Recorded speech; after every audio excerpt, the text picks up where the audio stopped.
Bonjour les Sagittaires, j'espère que vous allez bien, donc je continue avec vous. Alors donc aujourd'hui je vais vous proposer cette fameuse synthèse pour l'année 2023. Alors que vous soyez Soleil en Sagittaire ou Ascendant Sagittaire, c'est valable pour vous. Alors ce que j'entends par là, c'est que les incidences énergétiques qui vont toucher le Sagittaire sont à adapter en fonction de votre situation. Alors situation actuelle déjà, votre vécu récent, votre passé récent, et bien évidemment les projets que vous êtes en train de mettre en place ou que vous souhaitez voir se développer. Donc voilà, vous avez compris, si vous commencez un peu à me connaître, il faut vraiment prendre ce qui résonne pour vous en fonction de votre situation, et ce qui ne résonne pas, vous le laissez de côté. Voilà, c'est que pour le moment, c'est pas quelque chose qui vient faire écho chez vous, ce qui est tout à fait normal en soi. Donc ici, il va être question d'une sorte de feuille de route globale. Comme je dis à chaque fois, je vais le répéter, ce sont des prévisions qui sont d'ordre général, évidemment. Nous ne sommes pas sur du cas par cas. Là, sur ce coup-là, c'est pas possible quand nous sommes sur du général. Par contre, tout au long de l'année 2023, comme chaque année, donc moi je vais reprendre et décrypter au fur et à mesure les lunes, donc pleine lune, nouvelle lune, les changements de signes, parce qu'il va y en avoir, quand même cette année assez notable, et tout ce qui est aussi en lien avec les nœuds, parce que nous allons assister en 2023 à un changement concernant l'axe des nœuds, nœud nord, nœud sud. Alors, il est vrai que si nous remontons sur la fin 2022, au moment où j'enregistre d'ailleurs, c'est vrai que l'année 2022, vous avez été nombreux à vous mettre beaucoup de pression dans le domaine relationnel. Ou alors ce sont des relations, des personnes qui vous ont mis beaucoup de pression. Alors ici, à partir de 2023, ça va s'arranger. Maintenant, c'est vrai qu'il faut quand même attendre notamment la fin de la rétrogradation de Mars en Gémeaux, qui va se terminer enfin le 12 janvier au soir, donc si vous préférez le 13 au matin. Et à partir du moment où la rétrogradation va commencer à s'estomper, je pense que le niveau de contrariété, voire de frustration que vous avez pu ressentir, ou que vous ressentirez peut-être encore un tout petit peu, mais vraiment un tout petit peu, en tout début d'année, dans la première décade, c'est quelque chose qui est voué à diminuer. Ok ? Et à partir de là, vous allez vraiment retrouver cet allant, cette dynamique que vous avez en termes d'assurance vis-à-vis d'un interlocuteur. C'est comme si vous alliez retrouver une vraie longueur d'onde avec les personnes qui sont importantes pour vous, qui vous sont chères, mais aussi avec les personnes avec lesquelles vous n'êtes pas toujours forcément d'accord. Vous voyez ? Donc attendez la mi-janvier. Si vous devez, discuter ou rediscuter avec des personnes de cet acabit. Alors ensuite, comme pour tous les signes, là il n'y en a pas un qui passe à travers, le mois de mars, c'est un mois pivot. C'est un mois qui va apporter le début, je dis bien le début, de gros changements. Alors notamment à partir du 7 mars, lorsque Saturne va entrer dans le signe des Poissons, et ce pour les 2 prochaines années. Et justement, sur un plan relationnel, pour continuer avec ça, c'est un transit intéressant qui, je pense, va peut-être vous obliger, c'est peut-être un peu fort, mais en tout cas va vous demander de faire face à certaines réalités en lien avec des conflits larvés, vous voyez, avec des proches. Et je pense que ce transit va vous permettre également, en tout cas va vous encourager à adopter durant ces 2 ans une approche peut-être plus mature de votre vie personnelle et donc de vos relations personnelles. Sur un autre plan, vous pourriez ressentir des limitations dans votre environnement de vie. L'impression d'être un peu enfermé dans quelque chose qui tourne un peu en rond, il n'y a pas vraiment d'évolution, vous voyez. Et ça va, je pense, vous inspirer à mettre en place certains changements dans une optique de stabilité, de confort renforcé. Stabilité et confort que vous avez peut-être perdu ces, on va dire, 3 dernières années, quand on remonte depuis 2020. Et ce transit de Saturne-Poisson, en fait, très globalement, c'est un transit qui va aussi peut-être vous inciter à aller chercher dans vos origines, si vous avez des réponses à trouver, par exemple. Peut-être des choses en lien avec des conditionnements de l'enfance, vous voyez. Et sinon, dans quelque chose de beaucoup plus pragmatique, ça peut être tout simplement un déménagement. Vous voyez, le fait de bouger, de modifier, mais encore une fois, c'est pas déménager pour déménager, hein. C'est vraiment, si vous déménagez, il faut vraiment y voir l'optique, je me répète, hein, stabilité et confort. Ça, c'est important cette année. Après, pour les personnes qui sont célibataires, je vais commencer par vous. Alors, cette année, on a quand même cette, cette dynamique, je dirais, céleste, hein, qui s'aligne pour que vous puissiez établir une nouvelle connexion. Je vais l'appeler comme ça. Une nouvelle connexion qui sera très significative, là, hein. Je pense que 2023, si vous êtes en mode solo, en début d'année, je pense que c'est une bonne année pour rencontrer quelqu'un et aussi peut-être reprendre plaisir à fréquenter des gens en général, hein, sortir de la tanière dans laquelle nous nous sommes tous retrouvés, n'est-ce pas, pendant 3 ans. Donc ici, il y a la notion de rencontre avec en même temps la notion de plaisir, la notion de... Alors pas de jeu, hein, vous ne jouez pas avec les gens, c'est pas bien, mais par contre, on a cette idée de s'amuser, vous voyez, de prendre les choses sans drame, sans catastrophe, sans faire de projection tout de suite. Vous voyez, tranquille en fait.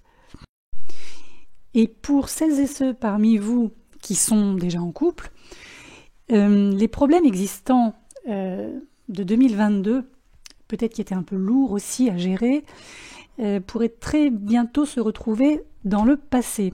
C'est-à-dire que moi j'ai remarqué que depuis août 22, les Sagittaires qui sont dans une relation peut-être un peu chaotique, un peu bancale, vous voyez, ou une relation dans laquelle il y a beaucoup de conflits, ou une relation qui est sous-tendue par une forme d'incertitude, vous voyez, je pense que ça va commencer à se dissoudre, ou en tout cas à devenir plus facile en termes de traitement, en termes de communication, à partir de janvier.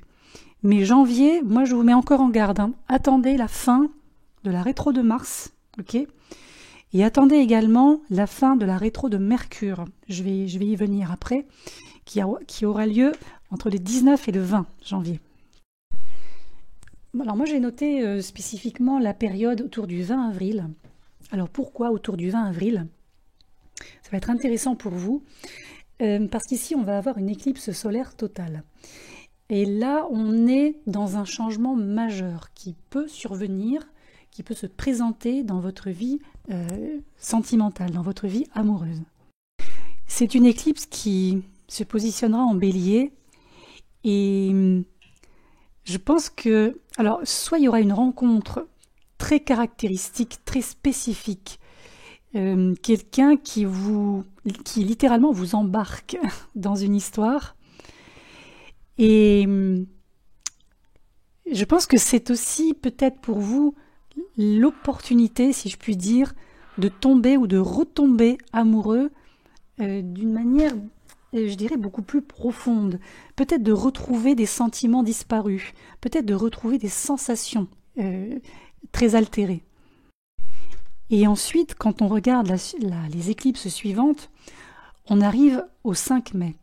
Et là, pour vous, ça va être aussi une étape charnière parce que cette éclipse lunaire en Taureau, je pense, vous encouragera à faire la paix avec tous les événements peut-être un petit peu négatifs que vous avez vécus ou que vous avez subis dans ce domaine dans votre passé. Mais dans cette période-là, entre le 20 avril et le 5 mai, moi je vous conseille, après ce n'est qu'un conseil, encore une fois, vous faites ce que vous voulez, mais ne fermez pas les portes. Même s'il y a des peurs qui remontent, même s'il y a des « oui, mais si jamais ça refait comme la dernière fois, oui, mais si jamais je me refais avoir », vous voyez, je pense pas. Donc, moi je pense, ne fermez pas la porte, parce qu'en fermant la porte, vous vous empêchez de croître, vous vous empêchez d'évoluer dans ce domaine. Vous voyez, là le but cette année, c'est d'évoluer, c'est de changer, c'est de remodeler certaines choses, mais Encore une fois, comme je me répète souvent, sans faire de neuf avec du vieux. Et à partir du mois de juillet, à partir du 17 juillet, le nœud nord va quitter le signe du Taureau pour rentrer dans le signe du Bélier. Donc nœud nord Bélier, nœud sud Balance. Et là, nous sommes également dans une zone en lien avec l'amour, en lien avec la créativité. C'est pour ça qu'il n'est pas impossible qu'entre avril et juillet, donc on va dire entre le printemps et l'été, pour faire large, il n'est pas impossible que vous rencontriez vraiment l'amour avec un grand A, hein. Donc âme sœur ou autre, vous l'appellerez comme vous voulez. Vous pouvez également devenir parent, si vous êtes déjà dans une situation bien installée, ou pour ceux qui sont artistes, par exemple, produire vraiment le chef-d'œuvre, hein. C'est pas impossible. Maintenant, comme on sait aussi que Vénus va transiter longuement le signe du Lion et va de fait rétrograder, notamment entre le 22 juillet et le 3 septembre, je pense que, comme pas mal de signes, ne mettez pas les deux pieds dedans tout de suite. C'est-à-dire ne vous engagez pas tout de suite au bout de 4 jours. Hein, c'est pas la peine. Prenez un peu de recul. Faites preuve de sagesse, voyez les choses avec une perspective un peu large, avec une forme de lucidité, parce qu'il peut y avoir des choses qui vont encore évoluer durant la rétro de Vénus. Alors quand je dis qu'ils vont évoluer, c'est pas forcément négatif, hein. C'est juste qu'il y a des paramètres qui vont devoir être ajustés. C'est plus comme ça que je le vois. Mais quoi qu'il en soit, en tout cas, à partir du moment où le nœud nord entrera en Bélier, donc 17 juillet pour mémoire, l'idée ici, ce sera vraiment de vous exprimer, d'exprimer ce que vous voulez, d'exprimer ce que vous souhaitez. Il faudra parler, il faudra communiquer. Et faire aussi en sorte de vous donner le maximum de moyens pour réaliser ce que vous voulez. Et voir se réaliser ce que vous voulez. Ça, c'est important. Dans le domaine, évidemment, toujours le même, hein, sentimental, affectif, romantique, engagement, relationnel.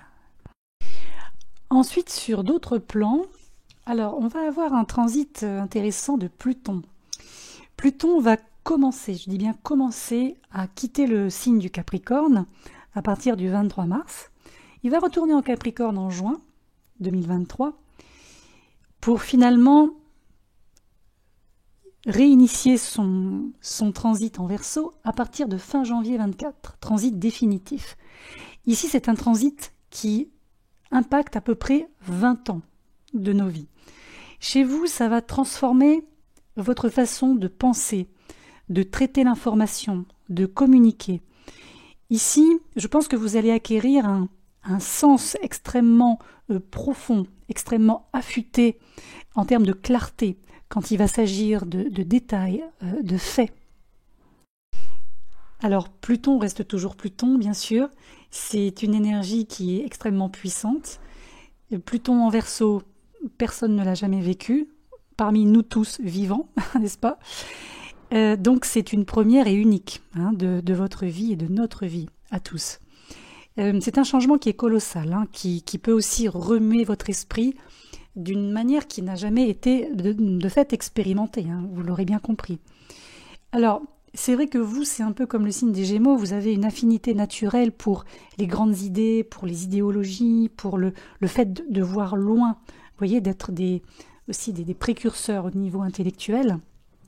Alors, il y a vraiment cette affinité qui va être réactivée, qui pourrait parfois devenir un peu obsessionnelle. Donc faites attention là-dessus. Mais en tout cas, le point positif, c'est que je pense que vous allez avoir envie de lire, de découvrir, peut-être de voyager pour certains, un peu comme un gros brassage, vous voyez.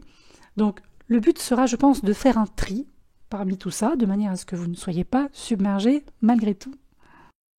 Parce qu'aussi, il y a la façon dont vous allez vous exprimer, la façon dont vous allez réfléchir, penser, argumenter, communiquer, donc quelque part envoyer des informations, je dirais aussi peut détourner certaines personnes du fait que le poids de vos mots sera peut-être un peu trop lourd, un peu trop puissant par rapport à ce que les gens ont connu ou connaissent de vous. Vous voyez, donc c'est pas négatif pour vous en fait. C'est juste quelque chose qui sera à gérer dans votre interaction, dans vos interactions même. Vous voyez? Donc pour certains, vous allez sûrement écrire un livre. Pour certains, vous allez peut-être monter sur scène. Pour certains, vous allez en tout cas émettre des idées, émettre un contenu, voilà, je vais le dire comme ça, qui peut avoir un impact sur toute une génération. Donc si vous avez un projet, il faut bien le ficeler. Et moi je pense que quoi que vous allez dire, quoi que vous allez envoyer en face, quoi que vous allez communiquer, les gens vous écouteront. Et les gens vont commencer à sentir qu'eux-mêmes changent à votre contact, qu'ils évoluent à votre contact. Donc ça, c'est plutôt une bonne chose, je trouve. Donc partez donc avec cet état d'esprit que vous allez sûrement, très probablement, avoir un impact, avoir une influence sur les autres. Donc il faut vraiment bien mesurer tout ce que je viens de vous dire, de manière à ce que les choses se passent bien et que vous ayez aussi des retours positifs, parce qu'en fait c'est le but. Lorsque Jupiter va entrer dans le signe du Taureau, à partir du 16 mai, alors là aussi, je pense que cette énergie, en fait, va apporter un petit peu de légèreté, un petit peu de joie, un petit peu de, voyez, de bien-être dans tous les aspects un peu routiniers de votre vie quotidienne. Alors, je pense aussi que vous allez avoir beaucoup de travail, vous allez être très sollicité, et pour certains autres, peut-être que vous trouverez un emploi qui vous conviendra mieux. Donc là, toutes les options sont possibles. Et quoi qu'il en soit, il y a quand même une belle énergie là, qui se pose sur vous à partir de la mi-mai. Et surtout, n'oubliez pas à rendre vos expériences quotidiennes, encore une fois, joyeuses, un peu légères, dans l'expansion. Vous voyez, ne fermez pas les écoutilles. Surtout pas, surtout pas, surtout pas. Pas avec Jupiter. Et Jupiter va également former un carré avec notre ami Pluton. Ça va se passer à la mi-mai, au moment où justement Jupiter va entrer dans le signe du Taureau. Alors ici, je pense que vous allez vous sentir plus que prêt, plus que mûr à changer votre emploi du temps, peut-être votre mode de fonctionnement sur le plan socio-professionnel. Ça a l'air assez radical quand même. Et c'est une énergie, enfin en tout cas une influence qui va être encore plus soulignée autour du 1er juin, lorsque Jupiter va rejoindre le nœud nord. Et là, on a vraiment je dirais des prémices d'un avenir à la fois chargé, dans le bon sens, mais aussi avec une abondance, une forme d'abondance. Donc ça, c'est vous qui verrez comment vous placez cette abondance et où. Mais n'oubliez pas que là, vous êtes sur une année qui, quand même, est une année à considérer comme une étape. Donc, ne brûlez pas toutes vos bougies d'un coup, ne brûlez pas toutes vos allumettes d'un coup dès le mois de mai, ça ne sert à rien. Faites-le par étapes. Ça, c'est important pour que ça puisse fonctionner.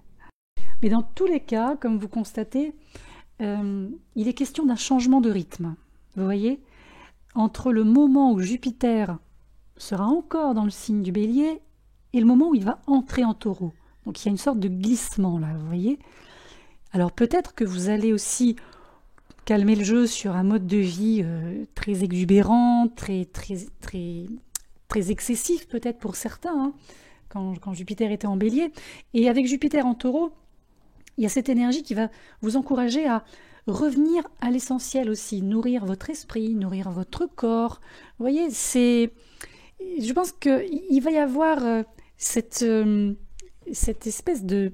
Alors, pas un bras de fer, mais disons le temps que le glissement se fasse entre le Jupiter Bélier et le Jupiter Taureau, il pourrait y avoir certaines distractions qui reviennent à la surface, peut-être certaines inclinations à une forme de paresse, vous voyez, surtout lors de ce fameux carré là, Jupiter-Pluton, qui là aussi fait penser à un pivot. Donc moi je pense que en fonction de vos décisions, des décisions que vous prendrez concernant ce changement de rythme, n'hésitez pas à le considérer, ce changement, comme une opportunité positive, vraiment, pour fixer des limites, et peut-être même pour vous fixer des limites. Et pour finir, je vous dirais que si vous avez un temps de pause à prendre dans l'année, prenez-le pendant la rétrogradation de Vénus. Alors je vous redonne les périodes, on est entre fin juillet et début septembre, parce qu'il n'est pas impossible que vos projets, en tout cas en lien avec l'été, soient un peu ralentis aussi, notamment sur un plan des déplacements, sur un plan des interactions avec l'étranger. Donc ça peut être aussi sur un plan professionnel, si vous avez des liens avec l'étranger. Donc en fait pour moi ce temps d'arrêt qui peut se présenter durant la rétro de Vénus, je pense qu'il faut l'utiliser pour réfléchir à ce que vous voulez attirer dans votre vie. Là, à ce moment-là, on sera en milieu d'année. Vous voyez, donc vous aurez déjà un premier semestre accompli. Il y aura le deuxième semestre qui va suivre. Donc, pensez peut-être à faire le point, à faire une sorte de bilan. Voilà. Ce n'est pas du tout un bilan saturnien, je vous rassure. C'est un bilan vénusien, donc il n'y a rien de grave. Mais en tout cas, c'est un bon moment, voilà, pour prendre un peu de recul et revenir à vous, tout simplement.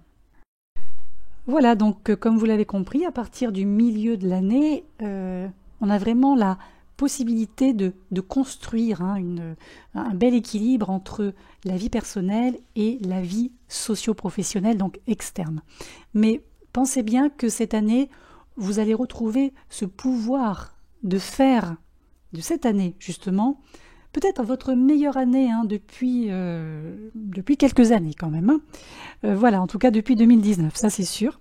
Donc voilà, moi je ne peux que vous inciter à mettre le maximum d'énergie constructive, bénéfique, positive, dans le bon sens, dans la bonne case, et d'envoyer le tout en direction, en tout cas, d'un avenir meilleur et beaucoup plus lumineux pour vous. Voilà, profitez-en bien, et puis je vous dis à bientôt.